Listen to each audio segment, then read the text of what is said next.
Mon mari a insulté notre fille de 6 mois, la traitant de laide devant mes parents. Quand je lui ai fait des reproches, il a dit quelque chose comme ça, hein? Le fait est qu'elle est laide, non?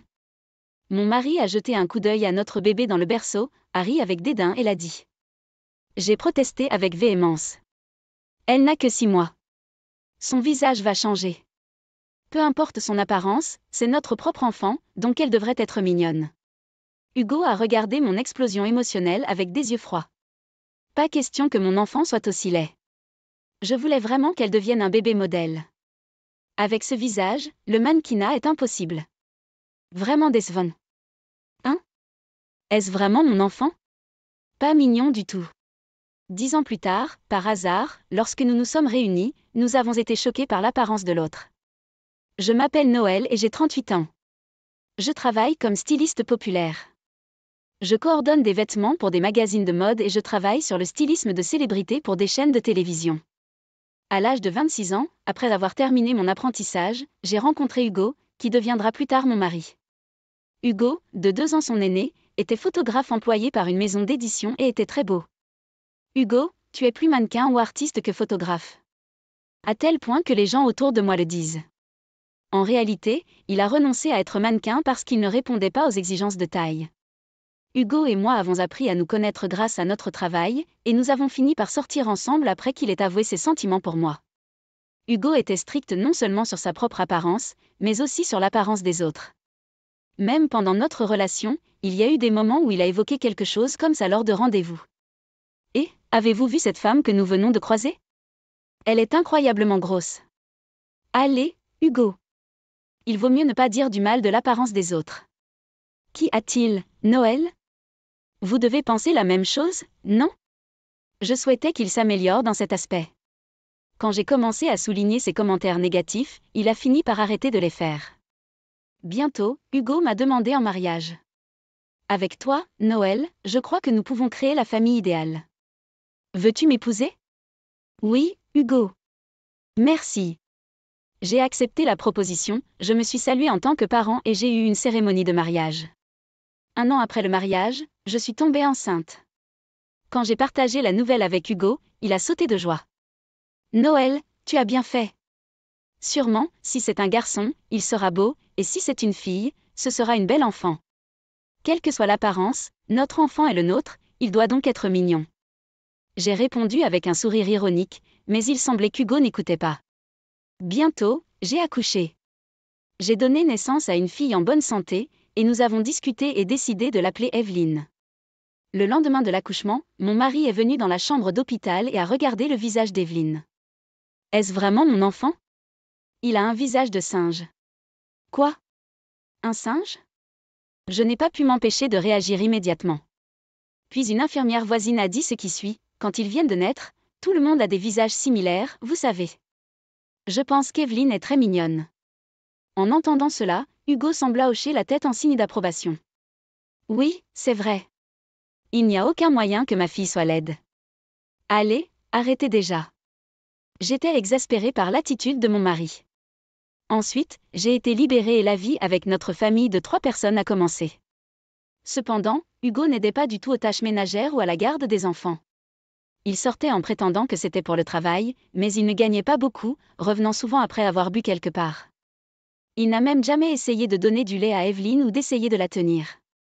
Ce qui est encore plus exaspérant, c'est qu'il se plaignait de mon apparence pendant que j'étais occupée à m'occuper des enfants et des tâches ménagères. Et, Noël, tu ne grossis pas? Et vous ne portez même pas de maquillage. C'est le postpartum. La forme de mon corps va changer. De plus, je n'ai pas le temps de me maquiller. Pourtant, vous êtes une femme. Si vous êtes ma femme, gardez votre apparence parfaite. Au fur et à mesure qu'Hugo continuait à faire de tels commentaires, ma frustration à son égard grandissait. Un jour, quand Evelyne a eu 6 mois, mes parents sont venus de loin pour me rendre visite. Evelyne va-t-elle bien? C'est grand-mère ici. Regardez, grand-père a apporté un nouveau jouet. Je me demande si elle va l'aimer. Parlant à Evelyne d'un ton affectueux, mes parents ont interagi avec elle et ma fille a ri joyeusement. Son visage est devenu tout à fait défini. Evelyne s'inspire-t-elle d'Hugo? Au moment où mon père disait cela, Hugo se tordit immédiatement le visage. Evelyne qui m'a suivi? Allez, s'il te plaît, arrête, papa. Hein? Je veux dire, regardez-la. Elle ne me ressemble pas du tout. Ses yeux sont petits et son nez est plat. Vraiment? Peut-être qu'elle ressemble à Noël. Je me demande si Noël ressemblait à ça quand elle était petite. Au moins, je n'étais pas aussi laid, vous savez. Dit Hugo fièrement, laissant mes parents sous le choc. J'étais seule, serrant les poings. De dire que votre propre fille est laide? Après le départ précipité de mes parents, j'ai confronté Hugo. Que pensez-vous faire?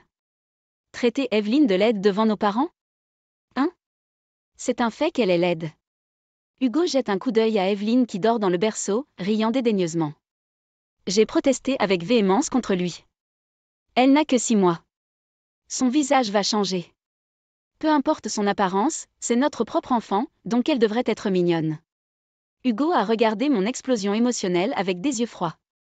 Pas question que mon enfant soit aussi laid. Je voulais vraiment qu'elle devienne un bébé modèle. Avec ce visage, le mannequinat est hors de question. Je suis vraiment déçue. Quoi? Je veux dire, est-elle vraiment mon enfant? Elle n'est pas mignonne du tout. Au moment où j'ai entendu ces mots, j'ai atteint ma limite. Ne pas faire de tâches ménagères ou de garde d'enfants est une chose, mais critiquer l'apparence de notre enfant et même douter qu'elle soit vraiment la sienne? Je n'ai plus besoin d'un mari comme lui, et Evelyne est mieux sans un père comme celui-ci. Je me suis levée tranquillement et j'ai sorti l'accord de divorce de l'armoire du salon. J'en peux plus. S'il vous plaît, divorcez-moi. Avec une expression sans émotion, j'ai poussé l'accord de divorce à Hugo. Il sembla momentanément surpris, puis l'instant d'après, il montra un sourire. Je l'ai fait. C'est vous qui demandez le divorce. Hein? Je ne voulais pas non plus d'une femme qui me donnait une fille aussi laide. C'est un soulagement que ce soit vous qui évoquiez le divorce. Sur ce, il l'a signé en toute confiance et me l'a rendu. En le rendant, Hugo a dit, maintenant, nous sommes de parfaits inconnus. Je me remarierai avec quelqu'un de plus beau et j'aurai un enfant plus mignon. Vous pouvez vivre misérablement pour tout ce que je veux. Est-ce tout ce que vous avez à dire? Oui, c'est vrai. Je ne gagne pas beaucoup d'argent, donc je ne paierai pas non plus de pension alimentaire. Eh bien, bonne chance après mon départ. Hugo a emballé ses affaires et a quitté la maison de bonne humeur. Il n'a même pas pris la peine de toucher Evelyne à la fin. J'ai tenu ma fille dans mes bras et j'ai pleuré seule. En fin de compte, c'est devenu le dernier jour où j'ai vu Hugo. Par la suite, j'ai inscrit Evelyne à la garderie et je suis retournée au travail. Avec l'aide de mes parents retraités, qui ont déménagé à proximité, j'ai réussi à équilibrer la parentalité et le travail. Evelyne a grandi en bonne santé, sans maladie majeure. 6 ans après avoir divorcé d'Hugo, un changement important s'est produit dans ma vie.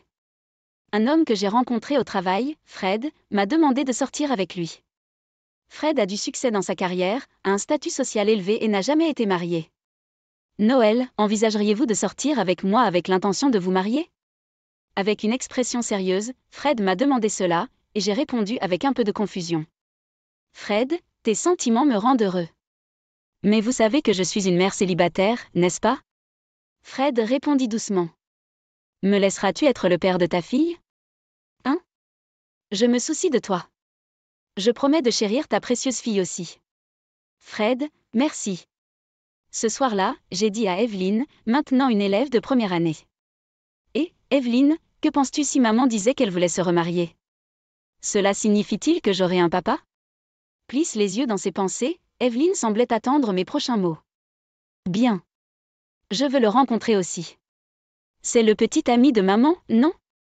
Elle a dit avec un sourire, et je me suis sentie soulagée.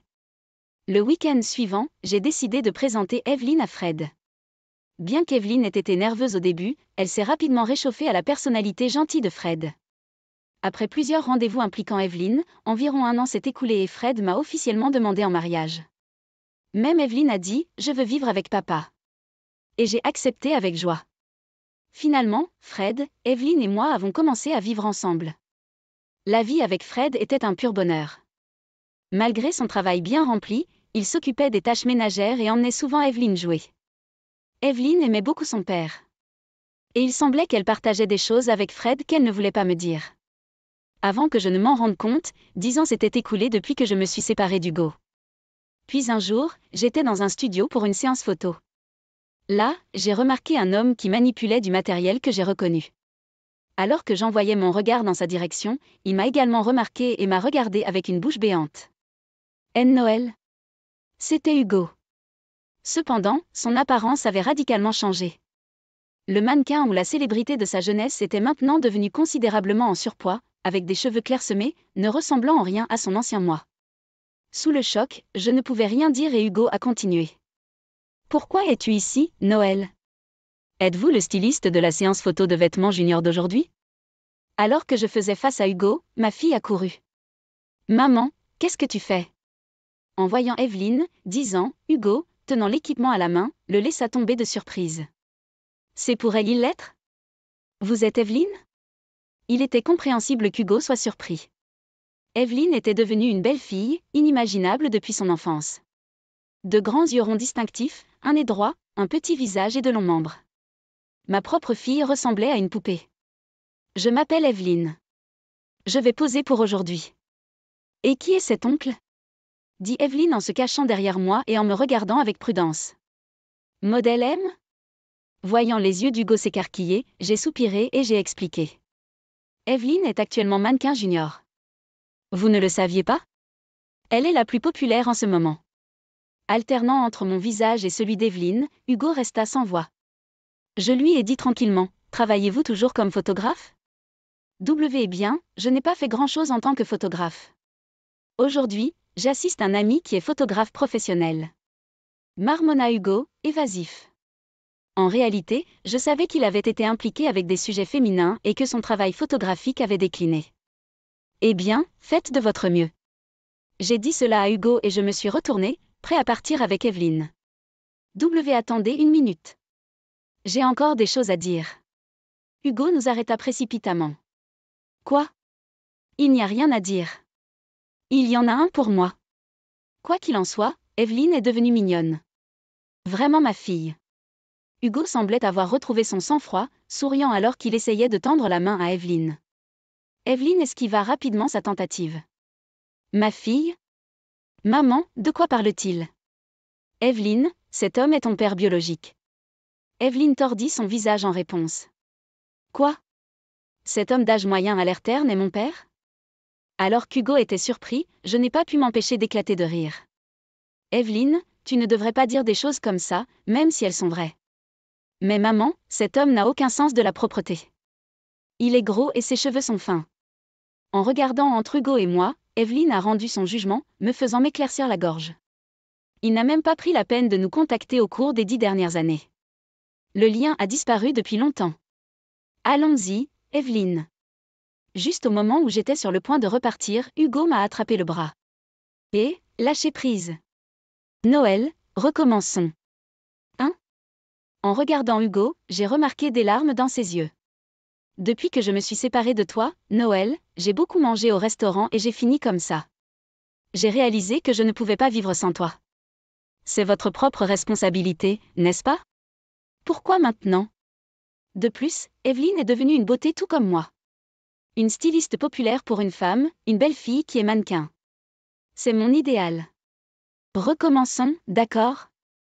J'ai soupiré profondément. Ah, comme c'est absurde. Qui a dit qu'il voulait épouser quelqu'un de plus beau et avoir de jolis enfants? Quoi? Hugo, confronté à ces paroles passées, avait l'air vaincu. Avec cette apparence, il n'attirerait pas les femmes comme il a fait dans sa jeunesse. Dis pas ça. Nous sommes une famille, n'est-ce pas? Viens ici, Evelyne. Je suis ton vrai père. Evelyne avait l'air anxieuse. Alors que j'essayais de serrer la main d'Hugo, une voix résonna sur le sol. Avez-vous des affaires avec ma femme et ma fille? En se retournant, mon mari actuel, Fred, se tenait là. En le voyant, Hugo le regarda avec de grands yeux. En fait, la taille de Fred est de 6 pieds 3. Ancien mannequin, il a également une apparence assez belle. Femme et fille? Noël, vous êtes-vous remarié? J'ai serré la main d'Hugo et lui ai dit. Oui. Tu pensais que j'avais passé les 10 dernières années à pleurer sur toi? Traître. Quoi? Vous n'avez pas le droit de me dire cela. À ce moment-là, un photographe professionnel qui avait embauché Hugo est passé. Salut, Hugo.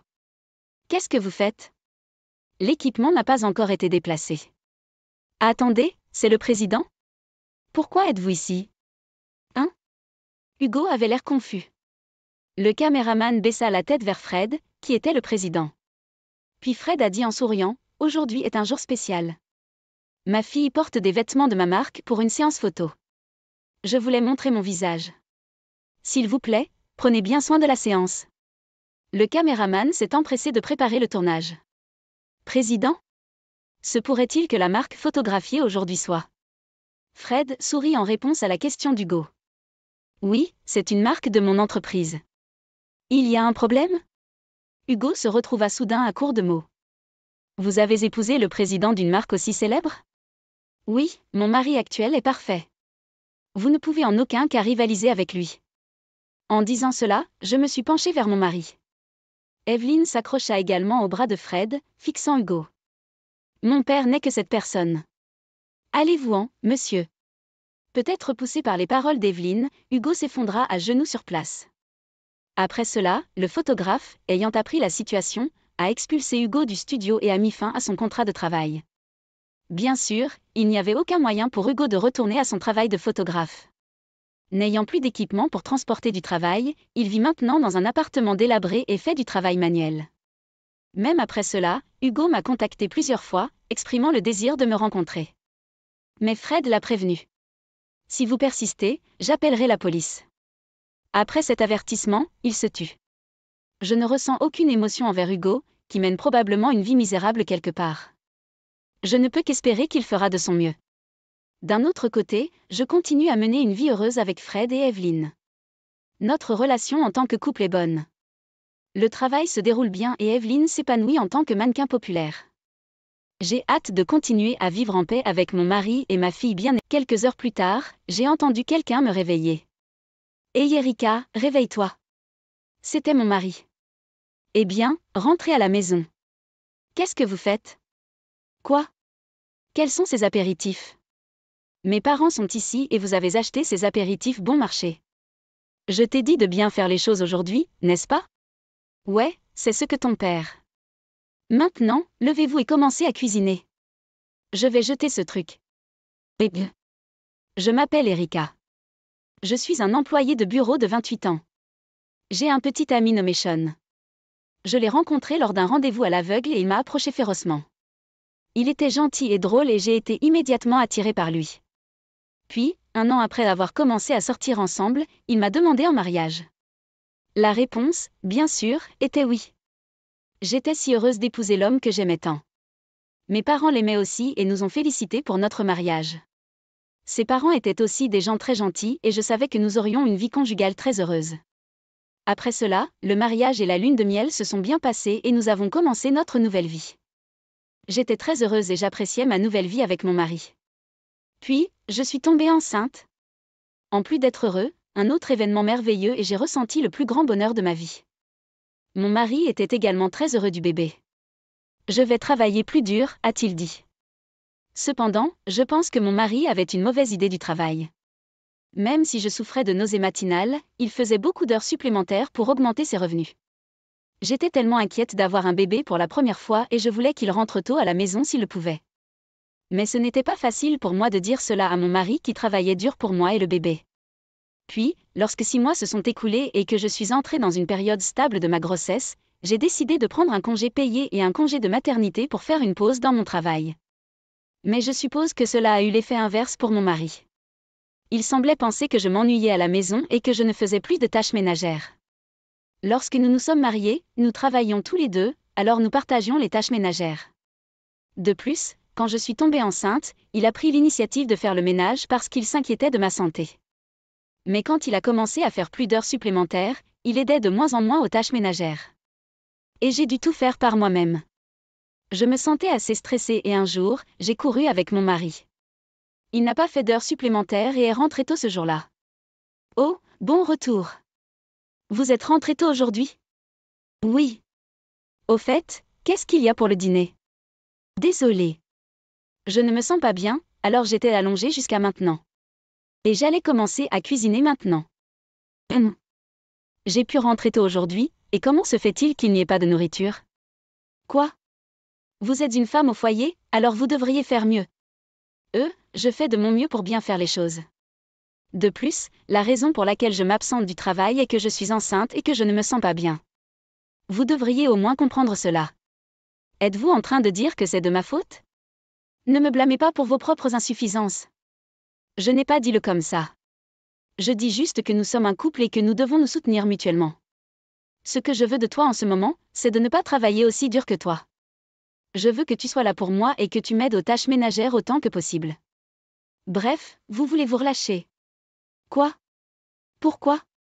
Parce que si vous allez être à la maison tout le temps et dépendre de moi pour faire le ménage, ce n'est rien d'autre que de manquer.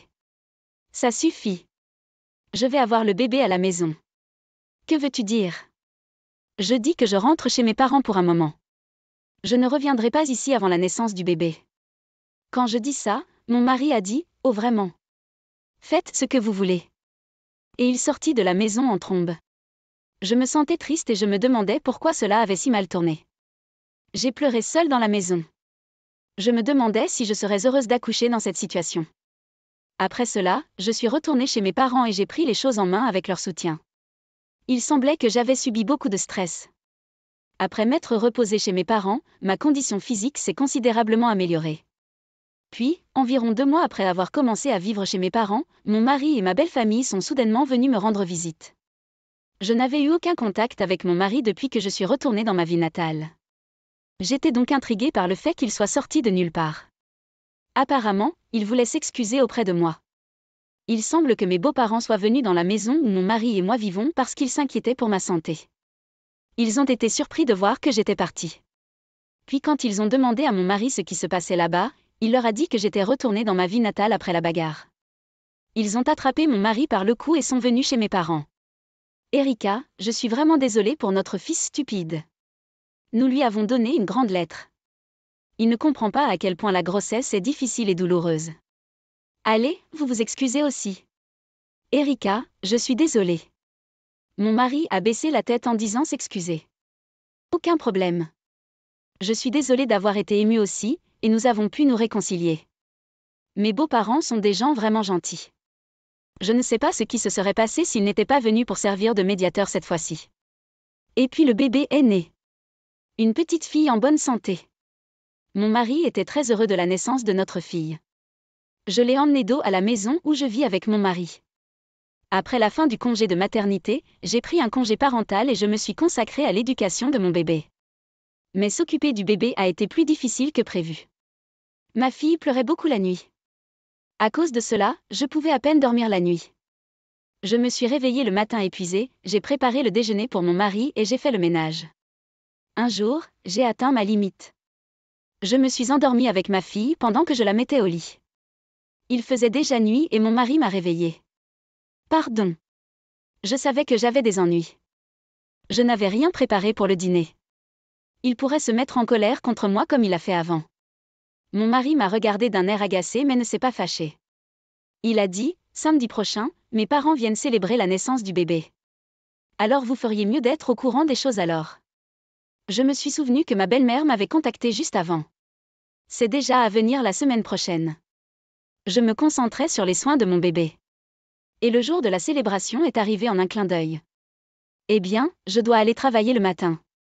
D'accord, assurez-vous de préparer ce repas de sable pour mes parents, d'accord? Oui, je le ferai. Bien que mon mari ne se fâche plus, il semble toujours sous-estimer les difficultés de s'occuper d'un bébé. Après son départ pour le travail, ma fille venait de s'endormir et j'étais prêt à commencer à cuisiner. Puis soudain, la sonnette a sonné. Qui est le monde en ce moment? J'ai répondu. Et à ma grande surprise, c'étaient mes beaux-parents. Que s'est-il passé? Vous deviez venir cet après-midi, n'est-ce pas? Je suis tellement désolée d'arriver tout d'un coup. Je pensais juste que vous deviez essayer très fort de faire un festin. Écoutez, j'ai acheté des amuse-gueules pour que nous puissions tous manger ça ensemble. Oh, il les a choisis et les a apportés pour vous. Oh, vraiment? Merci. C'est à ce moment-là que ma fille a commencé à pleurer. Apparemment, le son de la sonnette l'a réveillée lorsque les beaux-parents sont arrivés. Oh mon Dieu, je suis tellement désolée que nous l'ayons réveillée. Erika, pleure-t-elle beaucoup la nuit? Comment le sais-tu? Sean pleurait beaucoup aussi, alors j'ai pensé qu'elle pourrait être comme ça aussi. Alors, Erika, vous n'avez pas beaucoup dormi, n'est-ce pas? Je vais m'occuper d'elle. Vous pouvez vous reposer en attendant. Reposez-vous bien. J'irai acheter l'alcool et d'autres boissons. Faites-moi savoir si vous avez besoin d'autre chose. Merci pour tout, maman et papa. J'ai donc décidé de les écouter et de me reposer. Je me suis allongée sur le canapé et j'ai dormi. Quelques heures plus tard, j'ai entendu quelqu'un me réveiller. Erika, réveille-toi. C'était la voix de mon mari. Bienvenue à la maison. Qu'est-ce que vous faites? Quoi? Quels sont ces apéritifs? Mes parents sont ici et vous avez acheté ces apéritifs bon marché. Je t'ai dit de te comporter bien aujourd'hui. Oh, c'est ton père. Maintenant, levez-vous et commencez à cuisiner. Je vais jeter ce truc. Mon mari a attrapé les apéritifs et était sur le point de les jeter, alors j'ai essayé de l'arrêter. Il n'y a aucun moyen que je puisse servir cela à ma mère et à mon père. C'était donc? J'étais sur le point d'expliquer quand j'ai entendu une voix forte derrière moi. Qu'est-ce que tu fais? C'était la voix de mon beau-père. Apparemment, il vient de rentrer chez lui. Ma belle-mère, qui est allée se promener avec ma fille, était également avec lui. Salut, papa. Écoute-moi. Je lui ai dit que tu venais aujourd'hui, mais elle a fait la grasse matinée et n'a même pas cuisiné. Et elle a essayé de le dissimuler en achetant ses apéritifs bon marché. Je vais jeter ça, alors attendez un peu plus longtemps. Je vais demander à Erika de cuisiner quelque chose maintenant. Ton père les a achetés. Il m'a regardé et s'est figé. Que as-tu dit? Ce sont les amuse-gueules que ton père a ramassés et apportés pour Erika. Nous? J'ai essayé de vous dire ceci. Oh non. Le visage de mon mari pâlit instantanément. Mon beau-père s'est approché de mon mari avec un regard très effrayant sur son visage. Je suis désolée d'avoir choisi des amuse-gueules bon marché. Non. C'est juste, Quel est votre problème? Vous ne vous souciez pas du tout d'Erika. Je pensais que tu avais changé d'avis après que je t'ai grondé l'autre jour avant la naissance du bébé. Vous n'avez pas changé du tout. Désolée. Juste à ce moment-là, nous avons entendu une notification de message sur le téléphone de mon mari. Son téléphone était sur la table à manger. Ma belle-mère, qui était la plus proche du téléphone, a vu l'écran. Sean? Qui est cette Karen? Oh non. Vous avez oublié vos cigarettes et votre briquet. La prochaine fois que vous reviendrez, assurez-vous de les emporter avec vous. Sean, qu'est-ce que c'est? Eh bien, c'est eux. Je pensais que tu allais travailler. Qui est cette femme? Karen. Mon mari a semblé se rendre compte qu'il ne pouvait pas s'en tirer et a avoué la liaison. Vous devez vous moquer de moi. La main de fer de mon beau-père a explosé sur mon mari. Il s'est mis à genoux et s'est excusé auprès de moi en larmes. Eh bien, c'était juste un cas où le diable prenait le dessus sur moi. Il a essayé de s'excuser, mais je ne pouvais plus lui faire confiance. Je ne peux plus faire ça. S'il vous plaît, divorçons. Oh non.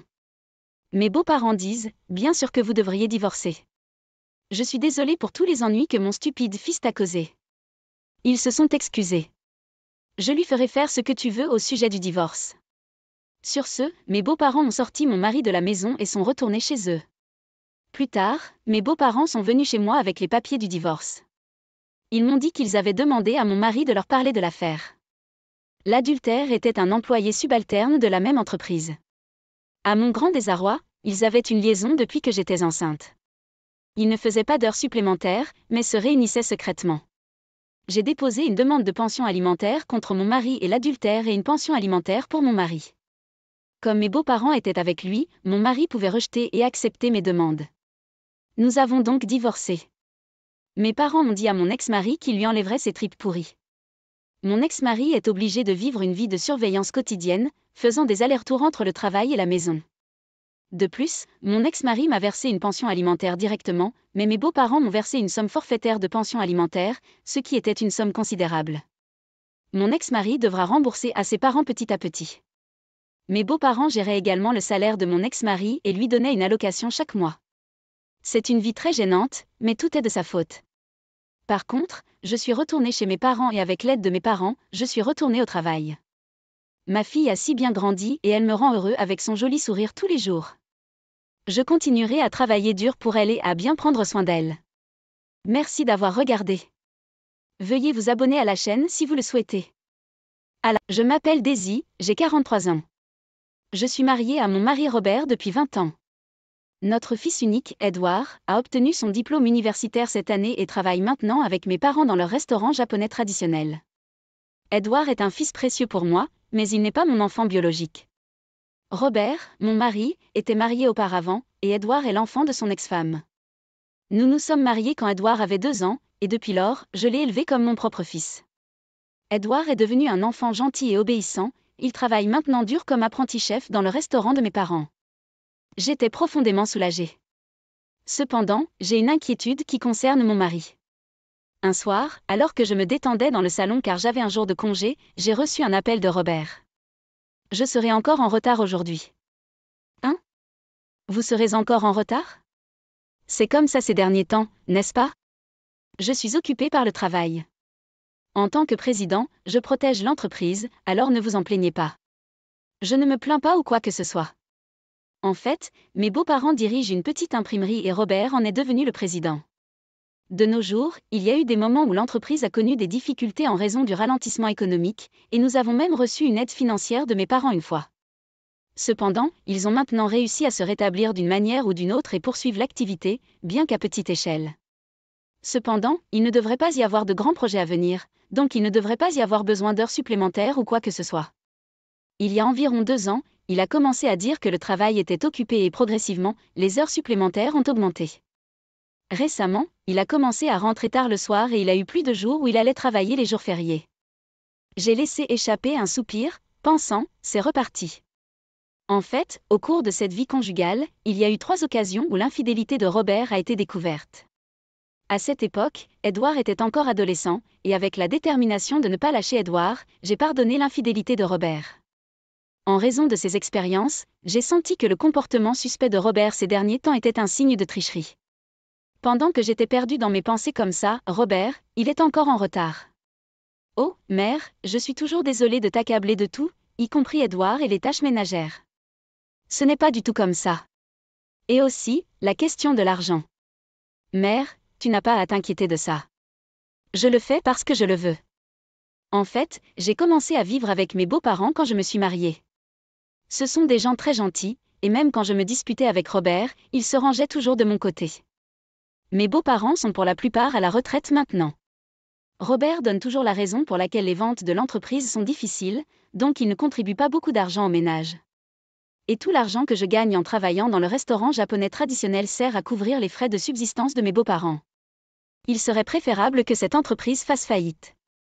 Oh, mais c'est l'entreprise que mère et père ont travaillé si dur à construire, n'est-ce pas?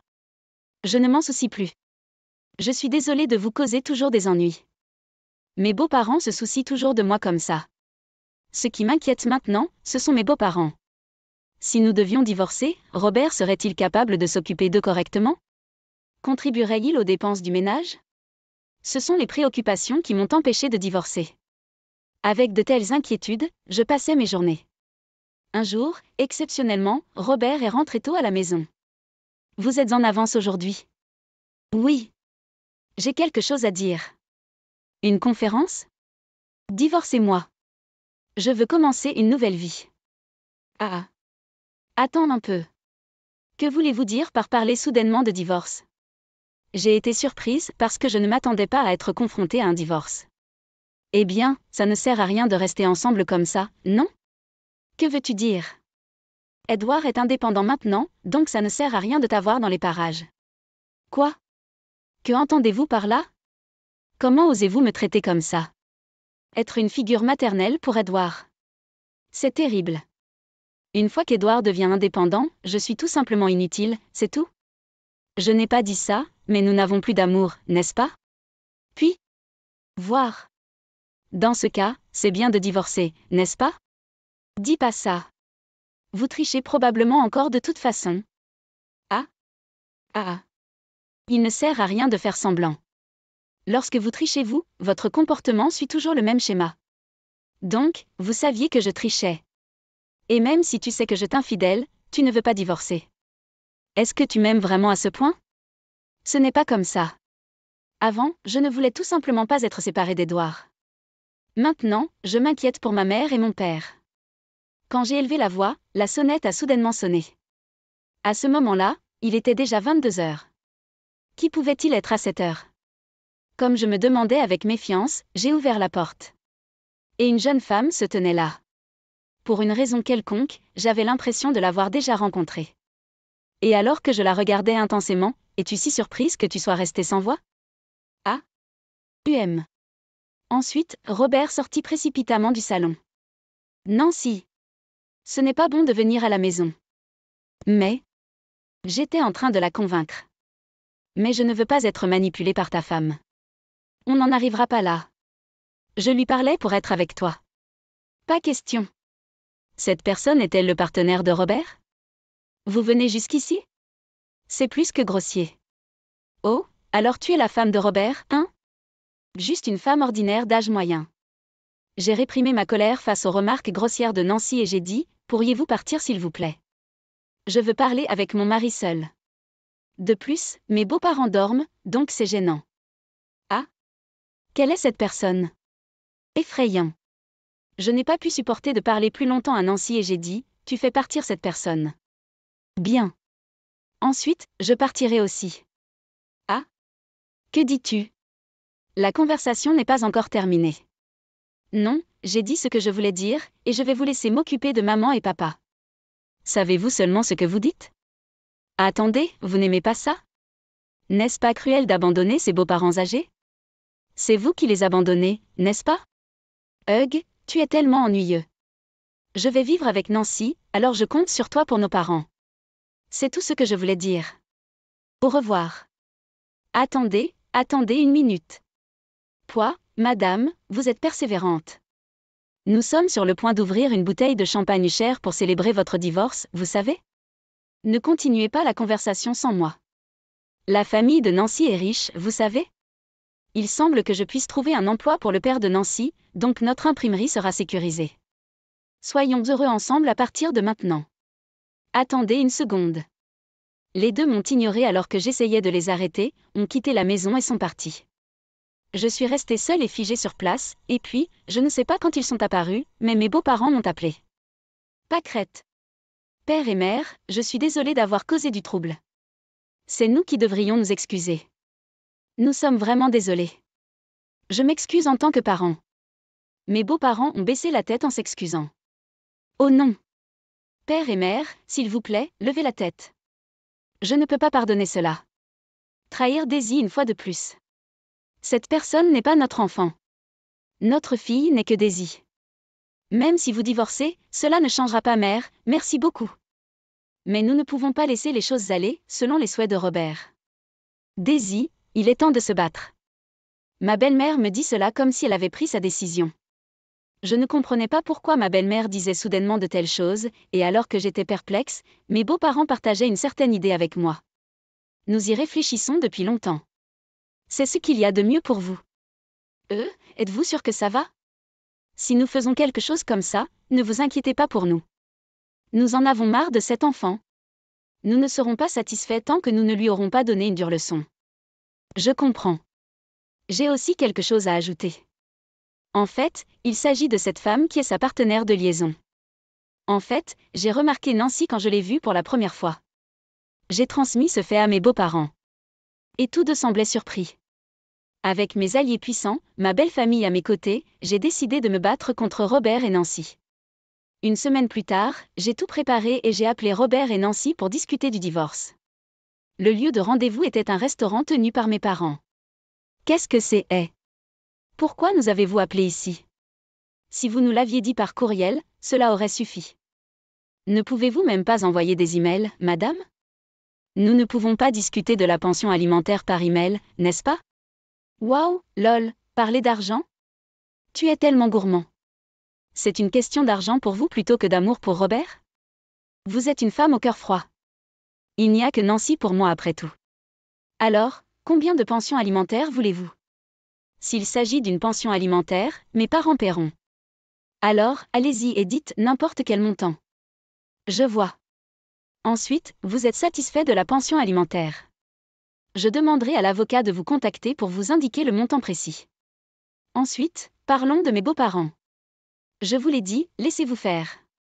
Même maman et papa doivent penser qu'il vaut mieux pour vous, une femme, de prendre soin d'eux plutôt que de leur fils, moi. Es-tu sûr que je peux m'occuper de tes parents?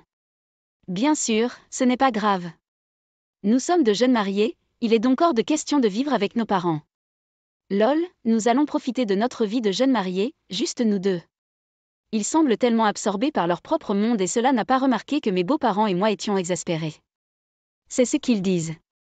Mais qu'en est-il de vous, mère et père? Eh bien, si Robert le dit, alors il n'y a pas d'autre choix. Qu'est-ce que c'est, maman? Pas d'autre choix.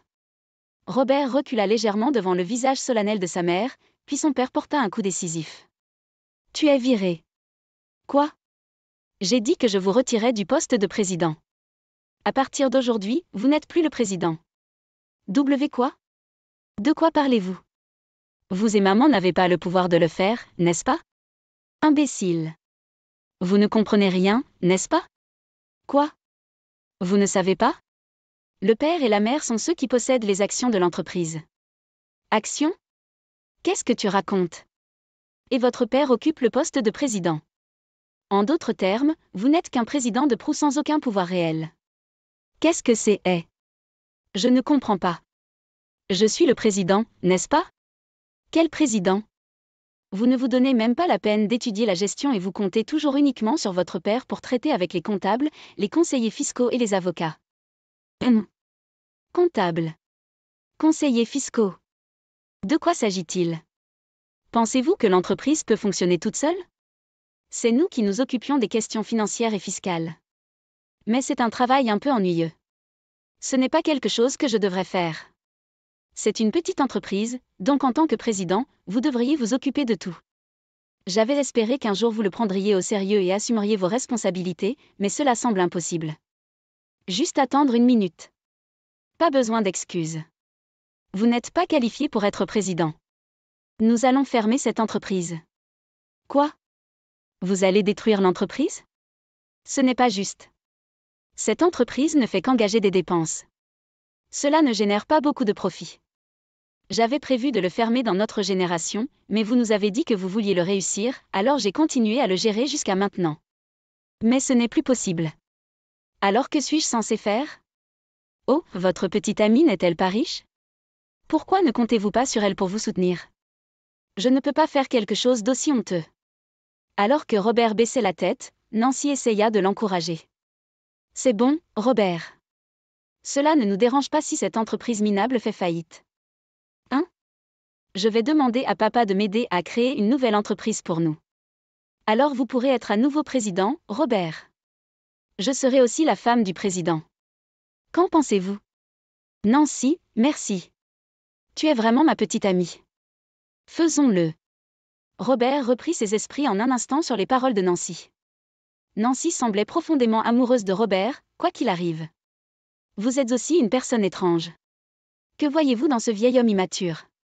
Ne dites pas de mal de Robert. C'est parce que vous avez le cœur froid que Robert en a marre de vous. Cela vous sert bien. Quoique. Mais au fait, votre père est-il en faveur de cette relation? Je ne lui ai pas encore dit, mais mon père m'aime tellement. Je suis sûre qu'il nous soutiendra. Papa écoute toujours tout ce que je demande, vous savez. Oh, vraiment? Monsieur Brown, il semble que oui. Que ferez-vous? Hein? Comme je l'ai dit, vers l'extérieur de la pièce privée, la porte coulissante s'ouvrit. Monsieur Brown, le père de Nancy, et mes parents se tenaient là. Papa, pourquoi? Nous avons entendu la conversation. Je ne comprends pas vraiment, mais c'est le timing parfait. Laissez-moi vous présenter. C'est mon futur mari. C'est Robert. Futur mari. Monsieur Brown regarda Robert, tremblant de colère. Je suis Robert, qui est en couple avec votre fille. Ravi de vous rencontrer, beau-père. Salut, papa. Je veux que vous créiez une entreprise pour Robert. Droite? C'est une bonne idée, n'est-ce pas? Sans remarquer que le visage de Brown devenait rouge de colère et de tremblement, Nancy et Robert continuèrent à parler librement. En réponse, ma mère, sentant l'explosion de colère imminente de Brown, a dit « Monsieur Brown, s'il vous plaît, calmez-vous. » Désolé. Madame, ma fille folle a ruiné le précieux ménage de la jeune dame. Je m'excuse. Alors que M. Brown s'excusait avec une révérence fervente, Nancy avait l'air perplexe et a demandé « Papa, qu'est-ce qui ne va pas? Pourquoi vous excusez-vous? Imbécile. Les parents de Daisy sont les présidents de mon important groupe de soutien, vous savez. Hein? Vraiment? Je n'en avais aucune idée. Lol. Quelle coïncidence. Vraiment? C'est vrai? En fait, le père de Nancy est membre du conseil municipal. Et mes parents sont le président du groupe de soutien de M. Brown depuis longtemps, ce qui rend M. Brown redevable envers eux. Je me suis souvenu il y a des années quand Nancy, qui était encore adolescente, est venue dans ce restaurant avec M. Brown. Nancy semblait ne pas se souvenir de moi, mais je l'ai reconnue comme la fille de M. Brown lorsqu'elle est venue chez moi. Et dans le cadre de mon plan, j'avais invité M. Brown à la réunion d'aujourd'hui pour lui faire écouter la conversation. Oh, vraiment? Je savais pas. Mais papa est plus important que d'être président, donc il n'est pas nécessaire de s'énerver, n'est-ce pas? La ferme. Sans ces gens, je ne serais pas devenu membre du conseil, vous savez. Et la raison pour laquelle vous avez grandi sans aucun souci financier, c'est aussi grâce à ces personnes. Hein? Êtes-vous en train de dire que c'est grâce à ces personnes âgées? Vous? Avez-vous l'intention de ternir mon image en tant que membre du conseil municipal? Nancy fut durement réprimandée par M. Brown avec une grande force et complètement découragée. Ne soyez pas si en colère. Papa, je ne veux plus rien savoir de toi. M. Brown ne tint pas compte de Nancy et se tourna vers moi en baissant la tête. Je savais que Nancy avait quelqu'un avec qui elle avait une liaison, mais je n'aurais jamais imaginé que c'était une liaison. Je suis vraiment désolée. Je compenserai intégralement les dommages. S'il vous plaît, levez la tête. Ceux qui sont en faute ici sont ces deux-là.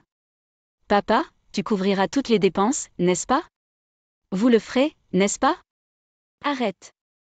Vous avez détruit la famille de quelqu'un d'autre, et pourtant vous ne montrez aucun remords. Payez vous-même les dommages. Même si vous me demandez quoi faire, je n'ai pas l'argent pour payer les dommages. C'est juste. Je n'ai pas d'économie non plus. Après tout, papa me donne toujours de l'argent. Je ne serai plus non plus le président. Mais attendez. Dans un divorce, vous pouvez obtenir une part des actifs, n'est-ce pas? Prenez la moitié des actifs et utilisez-la pour payer les dommages, n'est-ce pas? Nancy, comme si elle avait eu une idée géniale, a brillé dans les yeux et a demandé Robert en mariage. Alors Robert, comme si les rôles avaient changé, s'écria « Oh! Nancy, bonne idée! » Daisy, remettez la moitié des actifs. Êtes-vous un idiot? Je n'ai aucun actif. Cela ne peut pas être vrai. Votre famille tient un restaurant et elle est riche. Donc, vous devez avoir des actifs. C'est l'argent de mes parents. En tant que couple, nous n'avons pratiquement pas d'économie. Tout l'argent que j'ai gagné a été utilisé pour les frais de subsistance de vos parents. Attendre. Vous n'avez pas d'économie. Oh, non. Que allez-vous faire, Robert? Nous ne pouvons pas soutenir nos vies comme ça. Est-ce ma faute? Il est de votre responsabilité de convaincre votre père correctement. Que allons-nous faire maintenant? Ne m'en voulez pas. De plus, tu es plus âgé, Robert, alors prends tes responsabilités. Non. C'est parce que tu t'es introduit dans notre maison que les choses ont dégénéré comme ça. C'est ta faute. Robert et Nancy, poussés dans une situation désespérée, ont commencé à se blâmer l'un l'autre. La discussion s'arrête ici. Nous demanderons à nos avocats de se contacter. Sur ce, nous avons quitté la pièce en laissant les deux se quereller derrière nous. Par la suite, mon divorce avec Robert s'est déroulé sans heurts et j'ai pu recevoir une compensation substantielle de leur part à tous les deux. Nancy a été reniée par son père, et sans argent, elle a vendu les bijoux et les voitures qu'elle avait achetées auparavant pour contribuer à l'indemnisation pour moi. Les deux, maintenant sans le sou, sont rapidement tombés amoureux et ont rompu. En raison de son enfance, Nancy ne pouvait pas travailler sérieusement, recourant à plusieurs reprises à des prêts de carte de crédit et a fini par se noyer dans les dettes. Robert a été démis de ses fonctions de président et n'avait pas d'économie. Il a emprunté de l'argent quelque part pour payer l'indemnisation. J'ai entendu dire qu'il travaille maintenant à temps partiel chaque jour pour rembourser ses dettes. Robert a fait plusieurs tentatives pour se réconcilier avec moi et demander de l'argent, mais j'ai tout ignoré. Il a même demandé l'aide de mon fils, Edward, mais il a été sévèrement rejeté. Edward m'avait vu pleurer à chaque fois que Robert me trompait, alors il m'a soutenu pendant le divorce. Robert a également été abandonné par son fils et vit maintenant seul dans un appartement miteux.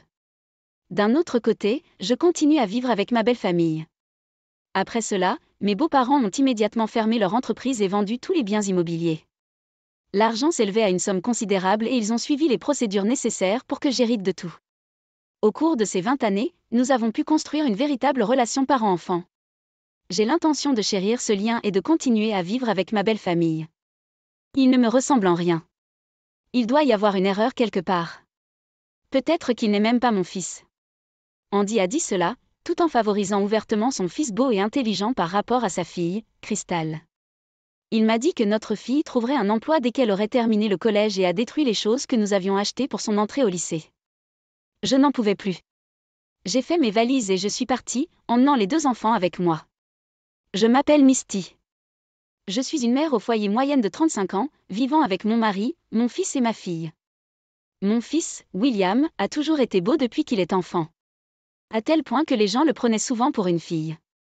Mes amis disaient souvent, tu devrais amener William à devenir acteur ou mannequin.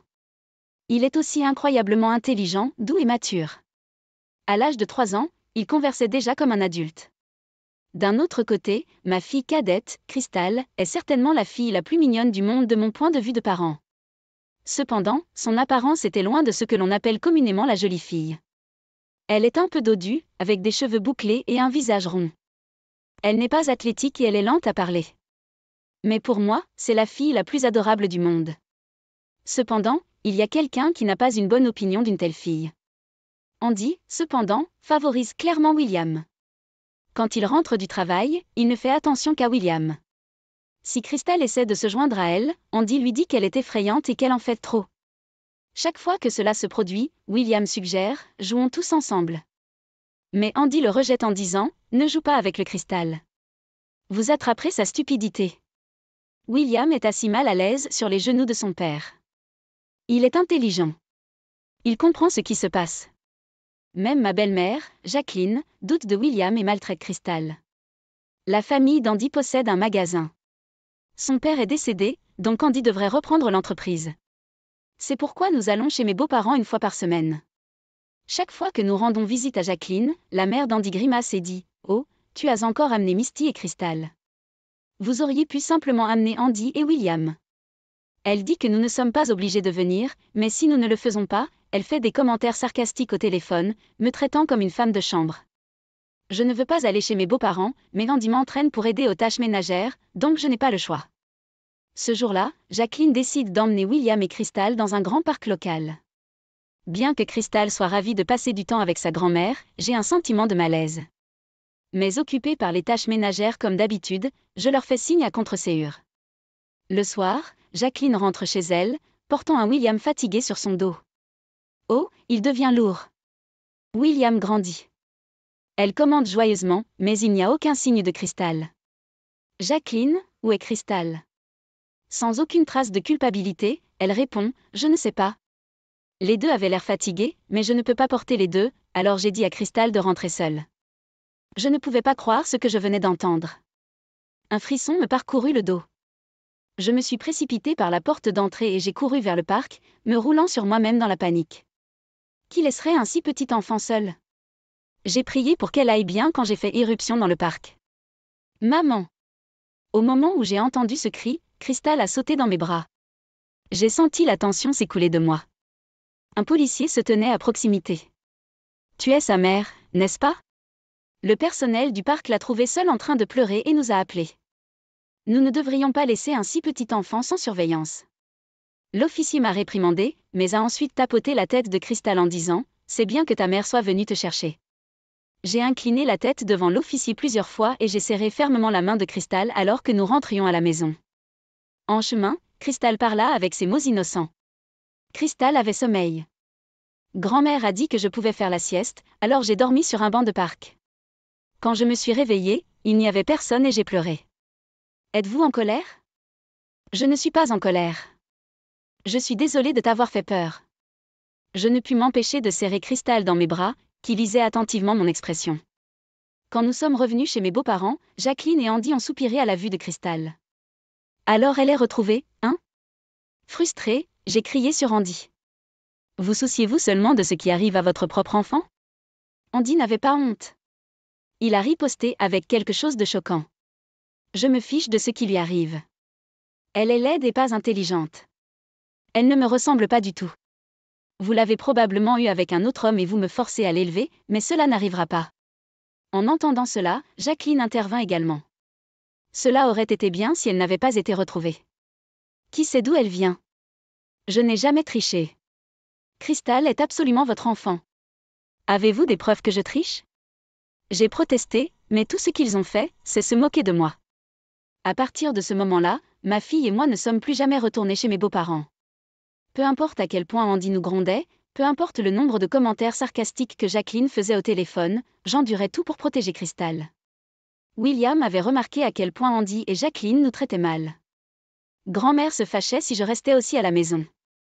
Je suis d'accord pour y aller seule. Vous et Crystal n'avez pas à vous inquiéter. C'est ce que dit William en caressant doucement la tête de Crystal.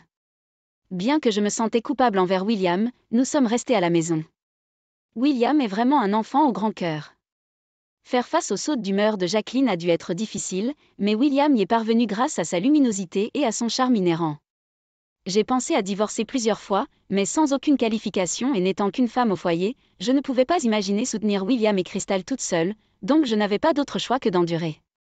Une décennie s'était écoulée depuis que Crystal et moi avions effectivement coupé les ponts avec ma belle famille. William était devenu un adulte actif et Crystal était sur le point de commencer le lycée. Avec un nouveau sac à dos et des manuels scolaires pour le lycée, Crystal attendait avec impatience ce nouveau chapitre de sa vie. Andy traitait toujours mal Crystal, mais nous avions tous les deux décidé de l'ignorer. Tant que William et maman sont de mon côté, c'est tout ce qui compte, dirait Crystal, ce qui m'a toujours fait mal au cœur. Pourtant, voir Crystal excitée par sa nouvelle vie m'a rendu heureux aussi. Mais la catastrophe a frappé. Andy a vu les nouvelles fournitures scolaires de Crystal et est devenu balistique. Qu'est-ce que c'est? Vous avez l'intention d'aller au lycée? Nous t'avons élevé jusqu'ici et tu n'es même pas notre vrai enfant. Quittez l'école et commencez à travailler. Remboursez-nous tout ce que nous avons dépensé. Jetez tout cela maintenant. Déchirant ses manuels scolaires et déchirant son sac, Andy les jeta dans la courboueuse trempée par des jours de pluie. Je vais m'assurer que ta mère en entende parler. Andy a dit cela et a appelé ses beaux-parents. Jacqueline s'approcha presque immédiatement, comme si elle attendait ce moment. Qui pensez-vous être, prévoyant d'aller au lycée à nos frais? Vous devriez être reconnaissant d'avoir même pu aller au collège. Trouvez un emploi dès que vous obtenez votre diplôme et donnez-nous tous vos revenus. Misty, tu devrais être reconnaissant que nous ayons même pris soin de ton enfant. Dit-elle, s'amusant clairement. Vous n'avez qu'une mauvaise influence sur William, notre héritier. Vous ne valez rien tous les deux. Sors. Nous étions donc là, Crystal et moi, ramassant ces fournitures scolaires jetées, écoutant les mots durs d'Andy et Jacqueline. Nous étions tous les deux trempés par la pluie. La pluie trempait nos cheveux et des gouttelettes coulaient sur nos visages jusqu'au sol. Je ne pouvais plus dire si c'était des larmes ou de la pluie. William ayant déjà déménagé, il n'y avait plus personne pour tenir tête à ces deux-là. Crystal et moi nous sommes regardés, et nous le savions tous les deux. Il n'y avait plus aucune raison de rester dans cette maison. Après cela, Crystal et moi avons emballé quelques éléments essentiels et sommes partis. Andy et Jacqueline ont accepté le divorce sans problème. N'ayant nulle part où aller, nous nous sommes tournés vers William pour obtenir de l'aide. William a été choqué de nous voir couverts de boue et de pluie, mais a rapidement compris la situation et nous a accueillis chez lui. William m'a offert une douche chaude, des vêtements de rechange et une boisson apaisante. Se sentant un peu plus installés, nous nous sommes assis pour parler de la suite. J'ai reçu un appel de papa plus tôt. Il dit qu'il divorce de maman et que nous ne devrions plus jamais les laisser entrer dans la maison. Il m'a dit de quitter mon emploi et de reprendre le magasin familial. Mais je ne veux pas en faire partie. Je ne peux pas le supporter, ni lui ni grand-père. Entendre cela m'a fait mal au cœur pour William. Je me suis toujours demandé à quel point cela avait été difficile pour lui, coincé entre notre famille et sa belle famille depuis l'enfance. Je le supportais tant que papa et maman étaient mariés, et tant que Crystal était dans cette maison. Mais ce n'est plus le cas, n'est-ce pas? William sourit malicieusement. Et si vous changiez d'école, Crystal? Je suis transférée dans un autre état. Nous pouvons tous y déménager, et gardons le secret pour papa et grand-mère. J'espère que leur magasin fera faillite. En entendant la proposition enthousiaste de William, Crystal s'exclame « Je suis définitivement partant ». J'ai toujours compté sur William, donc cela m'a fait me sentir coupable. Mais j'ai décidé de l'accepter parce que cela semblait être la meilleure ligne de conduite. Tout s'est mis en place en douceur après cela. Quelques semaines plus tard, nous nous installions dans notre nouvelle vie dans un nouvel endroit. Ce qu'Andy et Jacqueline ne savent pas, c'est que Crystal est en fait brillante. Elle a toujours été bonne au test. Elle s'est juste développée un peu plus lentement que les autres. Elle a même réussi l'examen d'entrée dans un lycée de premier plan dans notre nouvel emplacement. Crystal et moi avons tous les deux eu de nouveaux numéros de téléphone, coupant tout contact avec Andy et Jacqueline. William garda sa ligne ouverte juste pour garder un œil sur eux. Il pensait qu'il serait préférable d'avoir une ligne de communication minimale pour éviter d'être désespérément recherché. 10 ans se sont écoulés depuis. Crystal est adulte maintenant, William a un travail décent et nous vivons tous séparément. Aujourd'hui, c'est une rare occasion où nous nous sommes tous réunis pour un repas de famille. J'ai décidé de m'habiller un peu en attendant qu'ils soient tous les deux. Soudain, j'entends « Est-ce toi, Misty ?» Oui, c'est Misty. C'était Andy, maintenant chauve et gonflé. Et Jacqueline, ses cheveux complètement blancs et voûtés comme une sorcière d'un livre de contes. Où êtes-vous allée pendant 10 ans, Misty ? Nous sommes inquiets. Êtes-vous toujours en colère contre nous prétendant que Crystal est l'enfant d'un adulte ? Juste. Reviens. Nous n'avons pas vu Crystal et William depuis des années. Où sont mes enfants ? Andy fulminait, la salive coulant de sa bouche. Oui, revenez. Nous sommes dans un état terrible maintenant. Jacqueline hurla de sa voix rauque. Malgré les retrouvailles dramatiques, je n'ai rien ressenti. Je les observais, étrangement détachés. Maman ? Maman, que se passe-t-il ? Je regardais à nouveau vers la voix.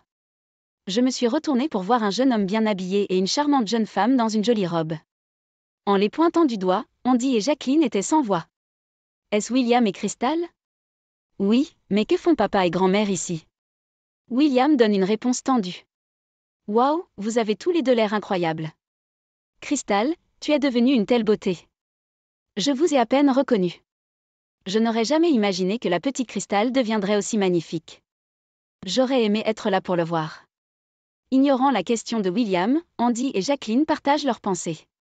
Vous voyez, après que Crystal se soit éloignée d'Andy et Jacqueline, sa vie s'est considérablement améliorée. Que ce soit le manque de stress ou sa participation active aux activités du secondaire, elle s'est transformée. Son visage s'amincit et ses yeux, autrefois perdus dans la graisse de bébé, devinrent plus prononcés. Ses cheveux, qui étaient autrefois crépus de manière ingérable, ont gagné une belle ondulation. Maintenant, Crystal est si adorable qu'elle pourrait se tenir à côté d'une célébrité et ne pas être éclipsée. Eh bien, puisque son frère aîné William est beau, Crystal devait avoir le potentiel d'être belle aussi. William et Crystal réussissent tous deux et sont employés par de grandes entreprises. Ils sont la fierté et la joie de moi, leur mère.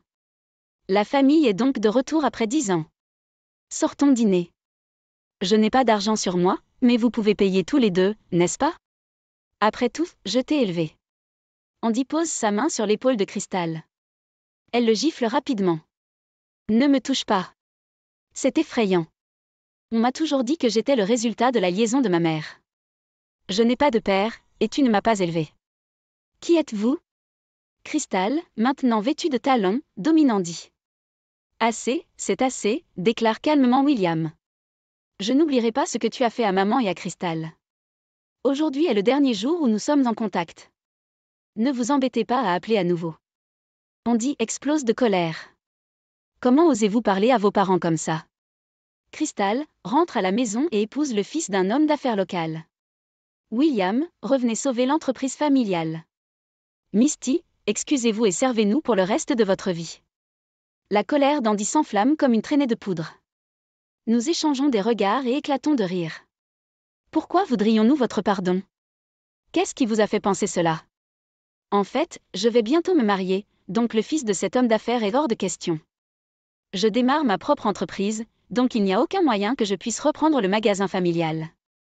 Quel dommage. Il va couler. Tous deux rient en secouant les épaules. Andy a l'air désespéré. Brumeuse, tu reviendras, n'est-ce pas ? Son regard nécessiteux est repoussant. Pourquoi retournerais-je dans cette maison ? Qui veut être femme de ménage là-bas ? De plus, je me suis remariée, donc non, je ne peux pas revenir en arrière. Je montre l'anneau brillant sur ma main gauche. Quoi? Tu t'es remariée sans me le dire? Je n'accepterai pas cela. Andy essaie de m'arracher la bague à l'ongle, mais avant que William ne puisse intervenir, un autre homme s'interpose entre nous. Avez-vous des affaires avec ma femme? Pas de manipulation brutale, s'il vous plaît. Andy se sentit acculé par l'homme imposant. Quel est votre accord? Andy rétorqua, essayant de gonfler sa poitrine. Je suis le mari de Misty, et pour autant que je sache, toi et Misty avez divorcé il y a 10 ans. J'étais l'avocat qui a facilité le processus. Un avocat? Andy semblait visiblement ébranlé par l'homme qui a soudainement révélé qu'il était avocat. C'est vrai, je suis tombée amoureuse d'Owen, l'avocat qui m'a aidé lors de mon divorce il y a 10 ans, et nous avons commencé à sortir ensemble. Quelques années plus tard, nous nous sommes mariés. Le visage d'Andy devint encore plus rouge. Un avocat, hein? Vous pensez que vous êtes quelque chose de spécial parce que vous gagnez de l'argent? Tout le monde m'écoute. Misty est ma femme, et William et Crystal sont mes enfants. Vous êtes sur le chemin. Sur ce, Andy chargea Owen comme un taureau enragé, mais Owen esquiva doucement. Quoi? Incapable de s'arrêter, Andy trébucha et roula en poussant un cri pathétique. Oh non, Andy! Jacqueline cria de consternation. Nous avons tous regardé, retenant notre souffle, nous demandant si Andy allait bien. Allongé sur le dos, Andy a crié « Je vous pardonnerai à tous si vous m'écoutez maintenant. » Bien, il ne semblait pas être gravement blessé, mais la chute a semblé le secouer un peu. Que devrions-nous faire maintenant, pensai-je, et Owen me rassura. J'ai appelé une ambulance. Tout ira bien. Laissons-leur le reste. Crystal fulminait. Tu es trop gentille, tu aurais dû le quitter. Même son visage en colère était adorable. Et, notre réservation pour le dîner est bientôt. Allons-y ou nous serons en retard. William nous l'a rappelé. Ah oui, aujourd'hui était un jour spécial pour le dîner en famille. Avec une étreinte rassurante d'Owen, nous sommes partis. Nous pouvions entendre la violence verbale d'Andy et Jacqueline derrière nous, mais rien ne nous effrayait maintenant. Des mois plus tard, nous avons appris que l'entreprise en difficulté d'Andy avait finalement fait faillite. Owen avait appris la nouvelle d'un contact immobilier. Pendant les 10 années qui ont suivi notre départ, Andy a maintenu les choses à flot, étonnamment. Maintenant, Andy blâmait une chute pour ne pas pouvoir travailler, laissant Jacqueline s'occuper à la fois de la maison et du travail, luttant pour rembourser ses dettes. En entendant cela, je n'ai pas pu m'empêcher de m'émerveiller de la façon dont le karma fonctionne. Ce qui circule, revient. Par un dimanche après-midi ensoleillé, j'essayais une robe pour le mariage de Crystal. Cela vous va bien? Je me demande lequel je devrais porter. Pensez que je verrai le jour où j'y assisterai en tant que père de Crystal. C'est comme un rêve. Je me suis retournée et j'ai vu Owen, tenant 2 smokings dans ses mains, souriant.